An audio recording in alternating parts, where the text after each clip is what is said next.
भारत की आजादी के दो सबसे बड़े हीरो गांधी और अंबेडकर, पर ये एक दूसरे के विरोधी क्यों थे? चलिए समझते हैं। गांधी जी के लिए तो आज़ादी का रास्ता चरखे और खादी के धागों से ही बुना था। लेकिन सवाल ये है कि ये मामूली सा कपड़ा आखिर आज़ादी का हथियार बना कैसे? गांधी जी का एक सपना था, ग्राम स्वराज, मतलब असली आज़ादी की शुरुआत हो आत्मनिर्भर गांवों से। तो खादी सिर्फ कपड़ा नहीं था, ये स्वदेशी आंदोलन का एक बहुत बड़ा राजनीतिक हथियार था। इसका सीधा मतलब था आर्थिक आज़ादी, आत्मनिर्भरता और अंग्रेजी सामान का शांति से विरोध। लेकिन आज़ादी का ये मतलब हर किसी के लिए एक जैसा नहीं था और एक बड़ी चुनौती सामने आने वाली थी। डॉक्टर अंबेडकर के लिए असली आज़ादी राजनीतिक नहीं बल्कि सामाजिक थी। उनका मानना था कि जाति के घोर अन्याय से आज़ादी मिलना सबसे पहले ज़रूरी है।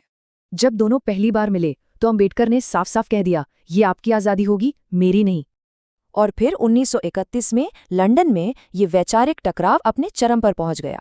यहाँ अंग्रेजों ने भारत को बंटा हुआ दिखाकर गांधी जी की एक आवाज वाली छवि को कमजोर किया। इस पर गांधी जी ने कहा, मैं टुकड़े नहीं पूरी रोटी लेकर ही यहाँ से जाऊंगा।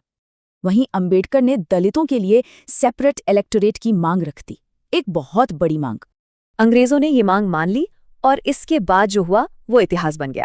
गांधी जी का तर्क था कि इससे हिंदू समाज हमेशा के लिए बट जाएगा और उन्होंने आमरण अनशन शुरू कर दिया। बहुत ज्यादा दबाव के बाद आखिरकार एक समझौता हुआ जिसे हम पूना पैक्ट के नाम से जानते हैं। कहते हैं कि डॉक्टर अंबेडकर ने जब इस समझौते पर दस्तखत किए तो उनकी आंखों में आंसू थे। उनके रास्ते अलग थे, टकराव भी हुए, पर इन दोनों ने ही मिलकर आधुनिक भारत की नींव रखी। एक ने राजनीतिक आज़ादी का रास्ता दिखाया तो दूसरे ने सामाजिक न्याय और समानता की लड़ाई लड़ी।